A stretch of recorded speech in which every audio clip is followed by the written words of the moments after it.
Hi, everybody. Now we are with Olivier, Vice President of Strategic Alliances at PMI, but we have invited him today to talk about the Educational Foundation.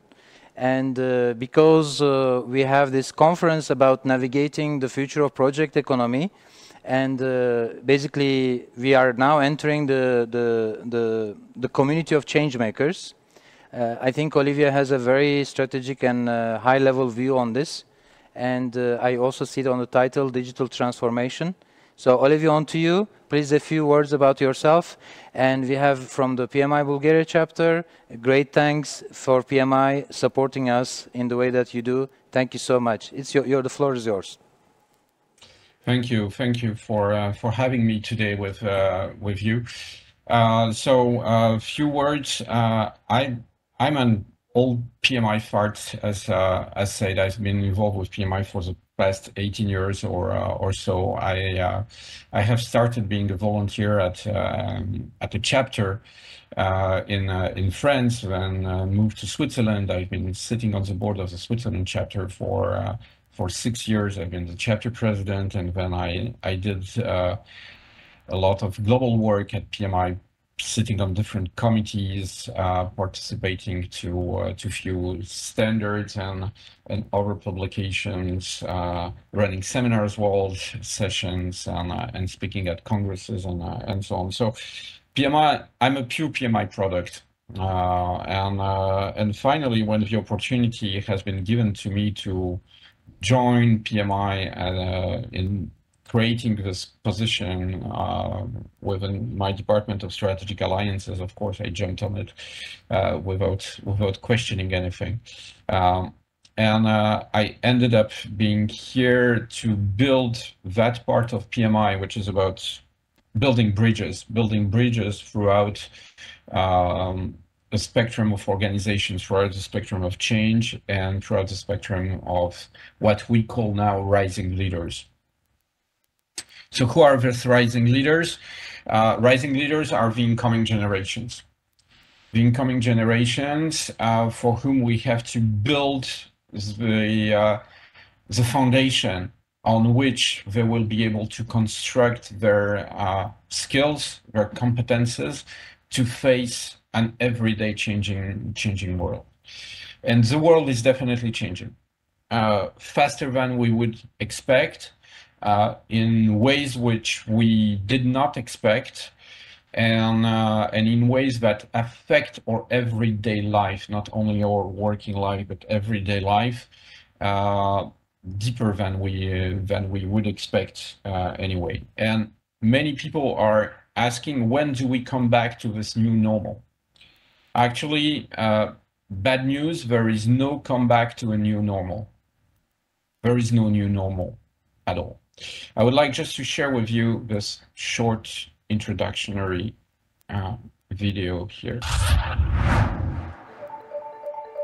When I look ahead of the future, I think that the biggest challenge will be understand really the work of artificial intelligence and where is the place for project managers and people working in project. The changes of project management processes, the changes of the way project managers work will definitely be more reliant on technology. And that's going to increase the importance of how people work together and collaborate. And it's going to grow an increasingly important component of personal skills, collaboration skills, and leadership skills that go above and beyond the traditional technical skills of project management. But we need to prepare the machines to deliver our projects better, so we're not doing the repetitive tasks ourselves. So we're not reactive to the market, we create the next market of project management. The future of project management is, I would say, disrupted. Fast delivery, compressed cycles, as well as fast failure, if that is the case. Leading business with agility. Any future developments should reflect that. I think in future of project management, it will be more agile and more business related. Because these days we talk about value. In order to understand the value of that project, you need to understand the business. You got to have the technical management skills, the leadership skills, but also understand the business. In a global environment, it's going to be more diverse cultures coming into the workplace. Therefore, a different take on skills, different time zones, totally different business practices. So you need to plan for those challenges. We need to take care of our environment, to take care of our planet, to go for sustainable projects that take care of the human being. When we talk about DevOps and we talk about Agile, I'm asked, do those kind of methodologies strip away the need for a project manager? I think absolutely not. I think we are in need of even more project managers in the future. We are getting more and more project-oriented in our businesses, in our societies. Artificial intelligence will take some of the jobs, but I think they cannot be a leader. So as a project manager, if you are a good leader, you are going to continue to perform your profession. So as project managers, we have to get better at leading teams and leading people, working with people, and find ways to include automation in what we do while still maintaining our human aspect, our humanity. It's difficult to see something clear in the future, but we should stay prepared to face with flexibility new challenges, new situations. Be prepared to change into something completely different.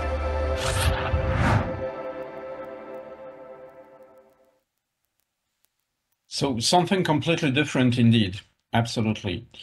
PMI is a large organization. We have now almost 2 million certification holders, mobilizing 14,000 volunteers, more than 600, almost 700,000 members, within more than 200 countries with 309 chapters, working with most of the largest organizations in the world. That creates a sense of responsibility. PMI has spent the past 50 years trying to convince the world that project management is a profession. Now we have a problem, because actually we succeeded in convincing the world that project management is a profession. There is not a single one of these organizations, not a single one of the 600,000 plus members or almost 2 million certification holders that could pretend that project management is not something tangible and concrete that justifies a job title and even a branch specifically dedicated to it in the organization. So now what? Now what? Now we have to build the next step of that. The next step is actually convincing the world that project management is not a profession only. It's much more than that. That project management is actually what PMI promotes for years, a skill for life.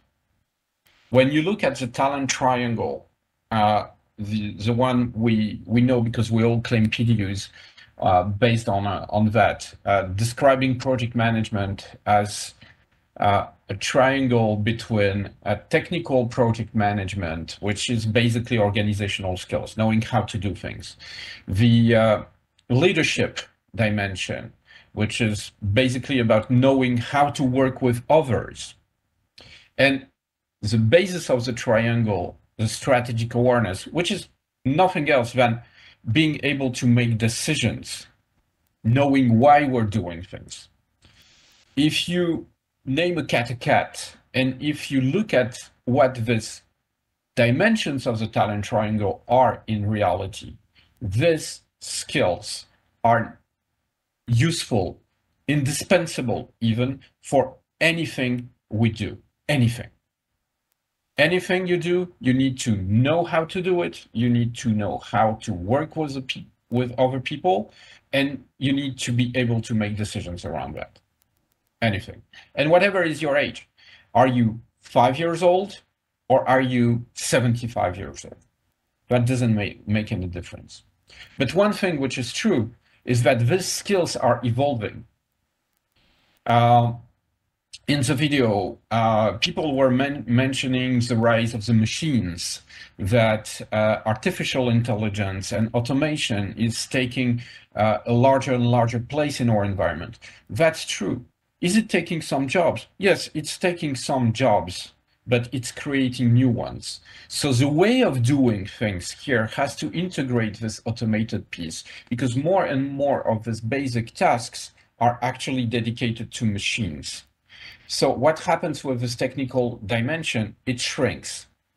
But it shrinks and it leaves more space to the other dimension of leadership interacting with people to grow and evolve. Same, a machine doesn't make any decision. The base of the triangle, the strategic aspect of things, the decision-making of things, the value creation of things, any machine is not capable of doing that. And it's not coming anytime soon. I mean, Terminator is still just a movie. That's not going to happen. So the fact that this technical dimension of project management is shrinking, it opens a new evolution to the core skills which we have to develop for people to be able actually to transform their ideas into reality. And this is shaped by the change in the environment. The global megatrends report that PMI publishes shows that, yeah, definitely the COVID thing is something that hit us deeply. It changed ways of working, it changed ways of interacting, it changed ways of perceiving our future and perceiving our environment. Same as global warming. This is something that introduced exclusion, disruption, discontent, and basically crept our society. But the ability we have to develop towards this kind of catastrophe, which we can see here, which will be more and more frequent, are actually to develop the capability not only to adapt and respond, but the ability to be resilient. Resiliency is the ability you have to develop skills that not only allow you to face the current challenges, but also to face the future ones. In times of great change, everything depends on how you are able to drive change. Speed of how fast you can drive this change and develop this capability to be resilient will make the difference. And what we're trying to do now within PMI is actually to help individuals between 5 and 75 to develop this ability to be personally and professionally resilient. Upskilling change makers starts not only with people who pass their PMPs, it starts much, much earlier. When we say that we address 5 to 75, we're actually not kidding about addressing the 5 years old. We have strengthened the actions of the PMI Educational Foundation, which is a charity branch, the philanthropic arm of PMI, to work with so-called youth-serving non-for-profit organizations to embed project management as a skill for life, as noted by McKinsey in the quote you can see on the slide here, as one of 9 important and growing skills for the future. We need to bring project management to these rising leaders, to this future of humanity, in order for them to be able to know how to do things, how to work with others, and how to make decisions in a continuously adapting environment. That's why PMIF spends an average of between $3.5 to $4 million per year supporting organizations like Junior Achievement in developing with children the ability to become entrepreneurs, meaning becoming change makers, meaning transforming an idea into a concrete reality. Working with Formula One in schools to develop their ability to embrace project management and technology all together and develop new ways of working, new ways of embracing the evolution of technology. But more prosaically, working also with other organizations to develop inclusiveness, allow children with specific deficiencies or differences to be embedded into the society, to be included into all of the aspects of society, to contribute as change makers within the society. Because, as says Peter Hinson, never normal is the new normal. Well, we have to develop organizations that are resilient, that what Peter Hinson calls the Phoenix organization. A Phoenix organization is a society that can reinvent itself on a continuous basis. And this is not something you can do without being able to embrace your ability to know how to organize your work, know how to work with others, and know how to make proper decisions in a continuously evolving world. So, enabling people, youth, whatever are their age, younger or older, to become change makers, organizations are better able to sense and respond to shocks. And we have to prepare change makers to do that as early as possible. Project management is becoming an important skill for people, for youth, for children, as reading and writing and counting. If you can organize your idea, you will be able to make it a reality. And if you are able to understand and apprehend your environment in a resilient way, the outcome of your idea will positively contribute to generate an impact on society. It's not only about delivering the outcome of a project on time, cost, and quality. That's gone. I mean, this is done by a machine, time, cost, quality. Now, what is really important when you deliver something, if you really want to become a change maker, if you really want to empower your children to become change makers, you have to understand and make them understand that what is really important is the impact of what they're doing on their environment. And this impact on the environment doesn't need necessarily to change the world. PMI has been designated last year by the American Association of Association Executives, so it's a kind of association of associations, as one of the 100 organizations that will save the world. Super cool. And it might be very pretentious, but yeah, this is exactly what I want to do. And how do we do it? We do it by enabling the 99 other organizations on that list and the people who work with these organizations to have a positive impact on the world. Embedding project management as a skill for life, starting with the younger age. That's why we have developed initiatives like the ones with PMIF, but not only. I mean, PMIF is just the tipping point of the iceberg when talking about PMI social impact and engagement with younger generations. The Future 50 initiative is an important one. It's a remarkable group of people like Ken Harris, who works at NASA. Ken started at NASA when he was just 16 years old.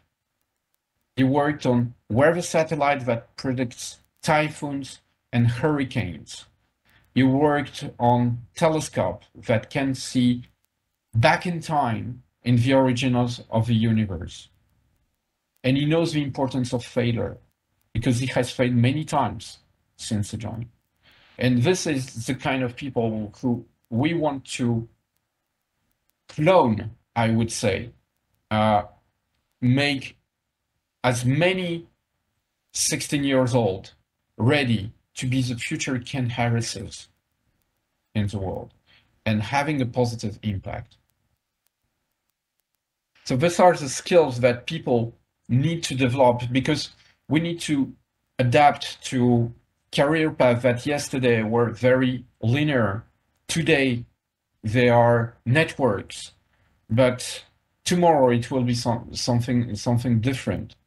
Tomorrow we'll be facing something which will be a hyper agile environment. And these skills we're trying to push through all of our initiatives, through the foundation, through academic engagement programs, for community engagement programs and social impact, are mainly related to complex problem solving. Getting things done is still important. Transformation readiness and agility. And when I say agility, is not the agile way of working in IT. It's organizational agility. It's personal agility. It's developing that personal and organizational resilience I was mentioning at the beginning. So we need to prepare youth. We need to prepare rising leaders for this new ecosystem that is continuously emerging. Because guess what? This ecosystem that is emerging now, it's not something that will emerge and suddenly plateau and be stable. That's not going to happen. Stability, forget about it. It's gone. It's something that from which something new again will emerge. And that's why we need to find a good balance, a good way of transitioning things between a hyper agile and a traditional approach to things. But still today, only 45% of organizations are claiming that they are applying agile approaches into their organizational structures. This is definitely not enough. And what are the types of competencies which we need to develop here? Collaborative leadership, definitely. I mean, things happen not only in collaboration, I would say, but in cooperation. And this is a very, very important distinction to make between collaboration and cooperation. Collaboration is something that worked in yesterday's world, where you were working side by side with people, eventually sitting in an open space and sitting beside the finance guy, and you were doing one thing, he was doing something else, still for the same organization, but you were just collaborating, together, labore, the work, working together. Yeah, good thing. Now, we need to switch the mindset into, through our leadership abilities, develop a cooperative mindset and a cooperative way of working. Still together, but operatore, which is obtaining a result together. And this is a very different approach, because it implies, in terms of leadership engagement, it implies to be able to remove the boundaries and the silos of accountabilities. I mean, the RACI matrix, which we all learned about when passing our PMP, that you can have as many responsible people as you need, but only one single accountable, is the worst organizational cancer you can find now.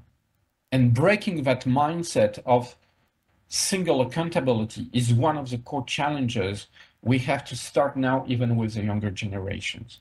Because if you have only one person accountable for one thing, you collaborate, you don't cooperate. And at the end of the game, you don't have this unique integrated result coming out from your work. So adaptability is also here something very important, and you don't have adaptability without an innovative growth and open mindset. And empathy is also something very important. Understanding the impact of our actions, understanding the impact of what we're doing, and making people understand that impact is the key, because this is where resides the real value creation. When you produce something, it doesn't have any value in itself. I'm sorry, whatever big, nice project producing a fancy outcome you can manage, it's worthless. It's worthless until and unless this outcome has generated an impact, has triggered a change. And this is what our younger generations have to understand and embrace, that their actions or actions have an impact, have an importance, and this is what is actually important, the impact of what we're producing, more than the way we're producing it. This is what we mean here by empathy. A quote here from a Deloitte report. In the future of work, a paradox is becoming increasingly important. The more advanced and pervasive technology becomes, the more important humans are in the equation. Rise of the machines, artificial intelligence, automation is not something that removes the human part from the equation. It's something that puts back the human in the center of everything. This is something that will push us not only to be more customer-centric, but be more human-centric. And so we have to revise somehow our talent triangle by going beyond the usual technical project management, leadership competences, and strategic awareness. It will become not only technical project management ways of doing things, but ways of working. How do we define the organizational context where we produce our outcomes? And this is where project management takes a very important space. Leadership has to evolve into something broader than that, what we call power skills. What kind of leadership style will you adopt? How will you integrate that into your ways of working? And finally, understanding the implications of what we're doing. Having this business acumen dimension, implication of strategy, implications of the impact on society and environment of what we're doing. We have an amazing opportunity today to shape this future together, understanding that everyone needs this basic project management skills as skills for life in today's world, but in tomorrow's world. Today is already too late. We need to work through channels like your chapters, channels like the Educational Foundation, like Junior Achievement, like the Tony Elumelu Foundation in Africa, in building these skills and enabling incoming generations into being prepared and resilient to the evolution, to the necessary evolution of the skills in the future. The future isn't something you sit around waiting for. If you stay still, the environment is still moving forward. So if you stay still and you don't change anything, you're actually moving backwards. The future is a reality you decide to create. When buildings don't remain blueprints, but become bricks, when cures, vaccines don't just live in laboratories, but in bodies, when inspiration and perspiration intersect and intelligence drive, make ideas a reality. Shaping our future together, this is what we try to achieve through PMI, PMIEF, and our 99 other partners into this drive to make the world a better place. Thank you. Questions, comments, anxieties, insults, anything is welcome. Evolution, we have seen announcements that the talent triangle is evolving. Actually, 9 months ago, when we started working on this conference project, this was our forecast. You know, we expected this to happen because the world is changing, and like any other organization, we must adapt. And we also see the PMO, especially as a very strong unit that can become a center of excellence. Could you say a few words about how this will change? Because our track is about the future of the profession. What kind of changes you see that we can expect in terms of, first, our education, and in terms of our impact on the educational partnerships like JA or maybe other partnerships? Do you see ourselves, for example, going to schools or younger, they don't have to be the juniors, you know, they can be the millennials, for example, the young project management professionals, the young ones. They just started at work, they're out of school. Maybe this is another last question is, how do you see our collaboration with universities? Because we had the vision to bring the chapters. We had also the vision to actually partner with universities. We have some students in the audience right now. Basically, we would like to introduce project management a bit more formally into the undergraduate studies and to masters. Do you have this kind of support? If you wanted to do something locally, what kind of support we can expect from you? So we have an entire department which is academic engagement at PMI, and we're working very closely to. We have now a network of something like 100 global accredited in academic institutions. We have our GAC program, the Global Accreditation Center program, that works with this academic institutions throughout the world in building this project management programs, and not only building project management programs, but embedding project management into any aspect, any program. I mean, not only project management degrees need project management. If you pursue a marketing degree, an HR degree, an IT degree, an engineering degree, architecture, you name it, you need a certain level of project management being embedded into it. It's a skill for life, as I just described. So there's plenty of resources which are actually available at PMI to do this, and not only with the foundation.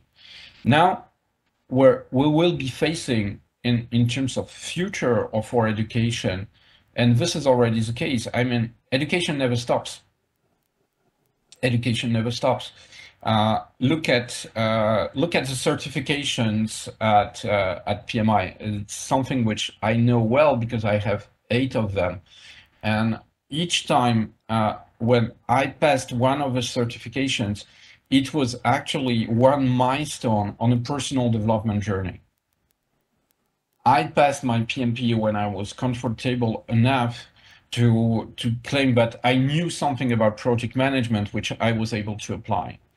And I did the same with my PGMP, and I did the same with my PFMP. I did the same with my risk management professional credentials, and so on and so forth. So now time is lacking for me, unfortunately. I have been tricked into that job at PMI, where our CEO Sunil Prashara told me, "Oh, now you will be paid for what you're passionate about. You don't have to work anymore," which was a blatant lie. But if I could go and as soon as I have time to go and explore the DA certifications, I will do it, because it's another milestone onto the journey. So education is continuous; it never stops. So that's one thing. It's not because you have a degree that you're actually done. You have to keep yourself up to date and challenged. And you know what? On the top of that, it's all one of the most rewarding experience in life is to learn new things. So I just did a couple of courses on D&I and finance, one with the Northwestern University, and one with the Sahid Business School with Oxford, just because I was interested into the topic, and I needed it, and I wanted to learn more about it. So it's a continuous journey. Now, one thing will happen in the future of work with the PMO. To come back to your first comment, I think that the PMO will actually be diluted throughout the organization. Before joining PMI, I was an organizational consultant, and one of my last gigs as an organizational consultant was to reframe the project organization for a large pharmaceutical organization, a large pharmaceutical company. And I looked at their PMO and looked at how they were working and so on. And I told to the CEO, oh yeah, sure, I have a good idea of how to improve your project management capabilities and work better with the PMO. Oh, so you will help us in reinforcing and structuring the PMO better. I said, actually, I will dismantle it. It's a matter of how we raise the level of maturity of an organization. And the highest level of maturity of an organization is actually that you don't need a structured PMO anymore. You become an enterprise management office where all of these competences in terms of project management are embedded within the baseline set of competences of the personnel. And you can just work with it as naturally as you do anything else within your organization. So this is the highest level of maturity which you can achieve. The lowest level of maturity of an organization when it doesn't have a PMO yet, and the highest level of maturity within our organization is when it doesn't have a PMO anymore, which is an interesting finding. Could you please mute? But then, of course, project management competences become more and more important.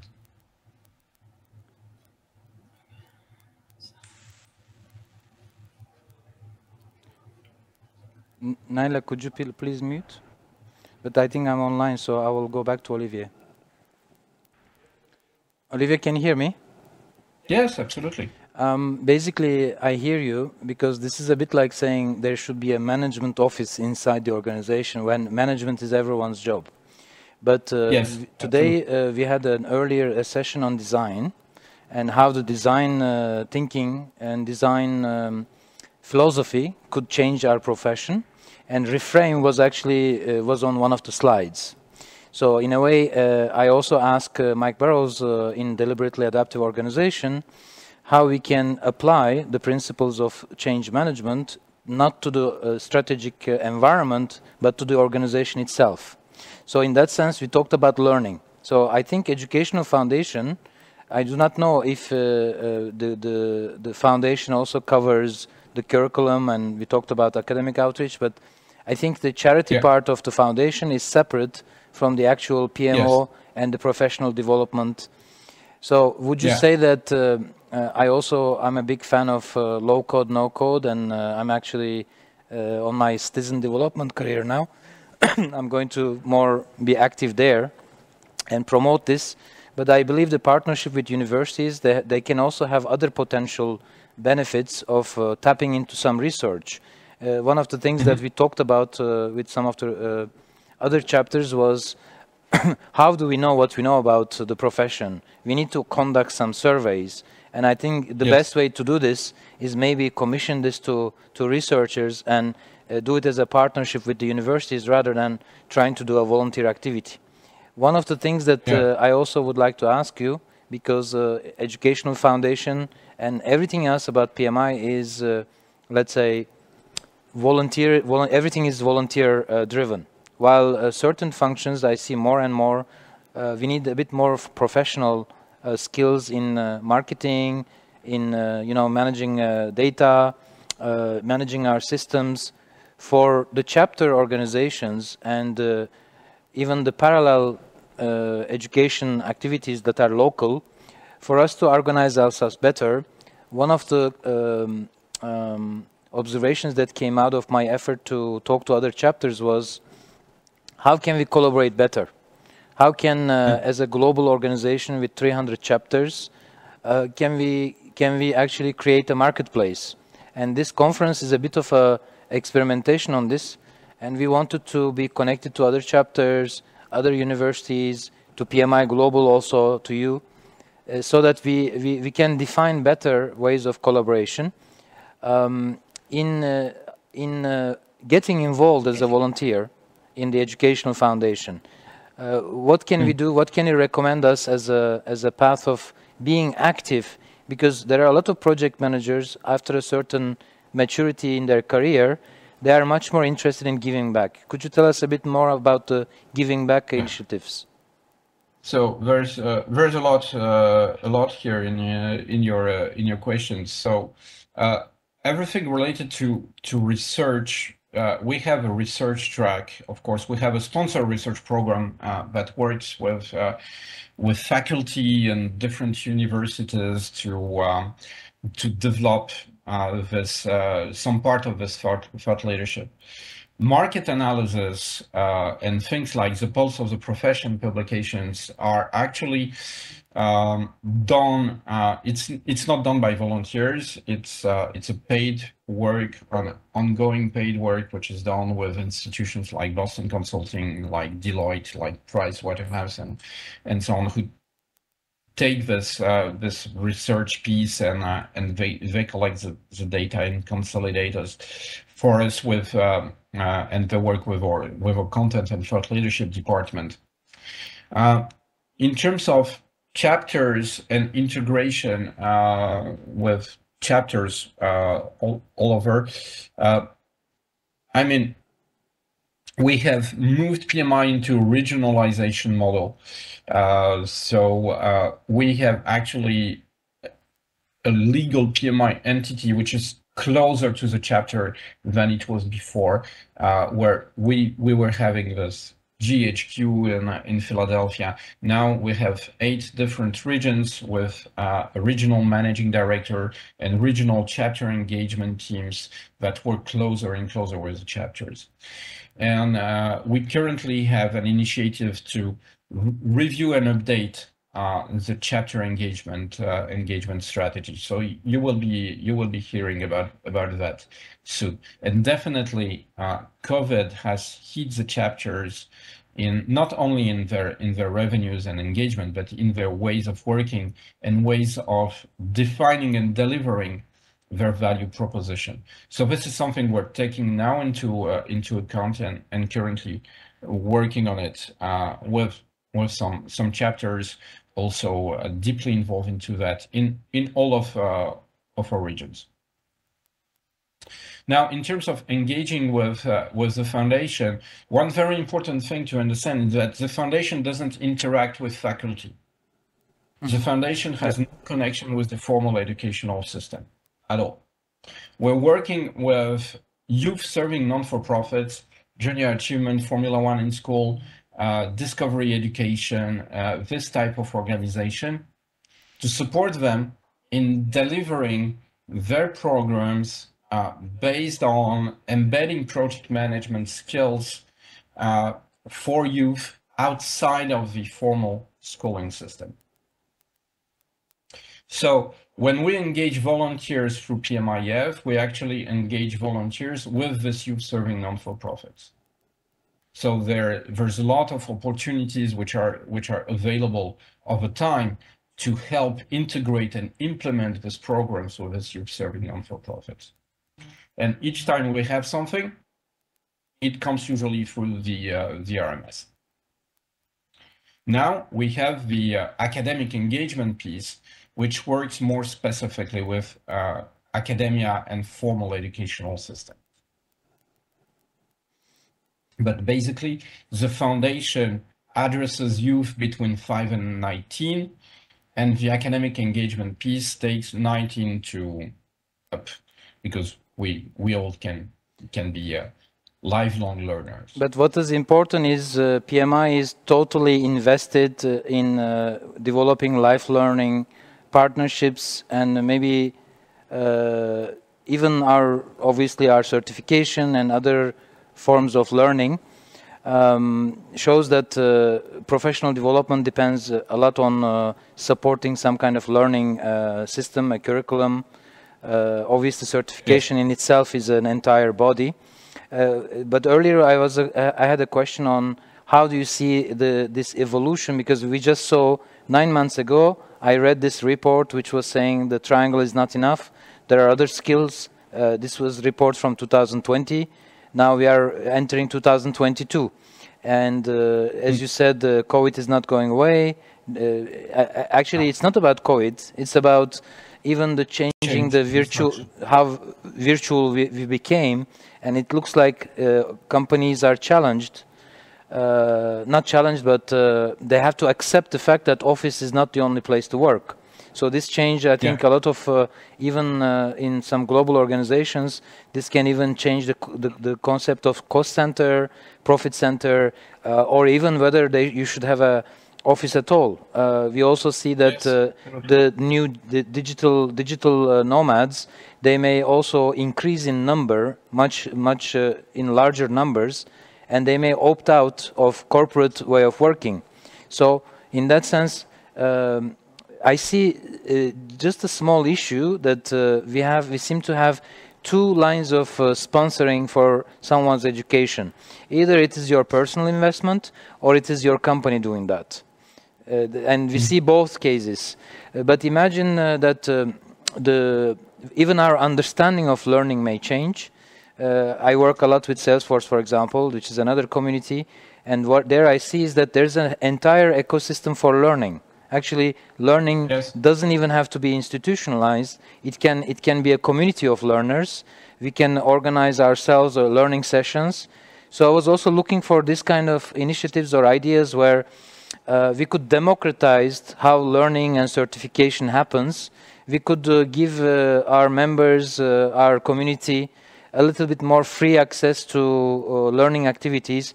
Do we have some other educational ideas and programs that are in the making? Yeah, so we have the virtual event series, which are mostly free for members. There's plenty of content which is developed on an ongoing basis for free for members. I mean, you have the entire platform of ProjeXmanagement.com, which is full of learning. I mean, you can't go through everything which is on ProjeXmanagement.com. It's humanly impossible. Yep. And all members have access to that at discretion whenever you need it. And we're developing more and more of this, what we call free enablements. We're working now with Google in their program Grow with Google to give access to these pieces of knowledge at least. And as I said, the certification journey is something which has to become, yes, a journey with milestones, mapping what is your own need and willingness to develop a certain set of skills over time. Now you say that it's an organizational responsibility. Yes, it is, and actually our organizations that will embrace that responsibility will be more successful on their market than organizations that will not. We all know the very common joke of the CFO asking the CEO, what if we invest in people's development and they leave, and the CEO responding, what if we don't and they stay? Yep. That's also something which we see more and more emerging on the market, that organizations are investing to the development of our employees. It's about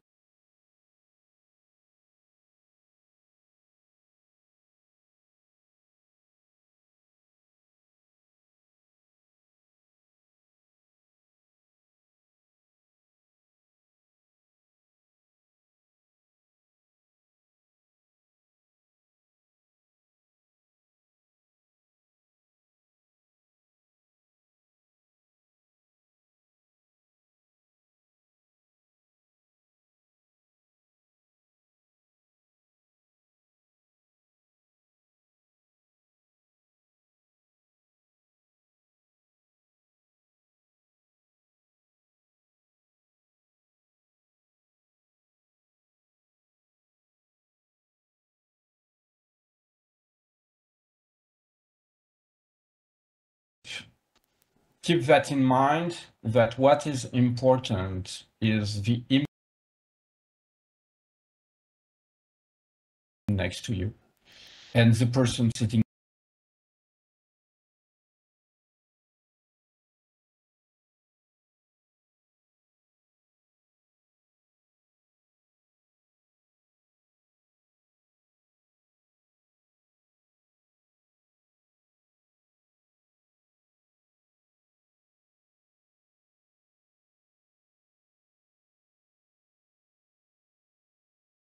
organization or the wider community of society at large, there is no small impact. And what is important is the nature of that impact. Thank you so much. Between our community, we are also very well connected with other chapters. And actually, this is one of the things that I like the most about being involved in this community is that we are 1.6 million idealists and who are keen on developing themselves and others. I think this culture of professional development, I said it many times, is like the most important human right, is to be able to develop yourself. And we hope you also as a leader in this area, you have a very important responsibility to give us direction and insights. So we'll stay tuned. Thank you so much and have a great day. Thank you. Thank you very much. You too. Thank you, Thanks. Olivier. Bye. Au revoir.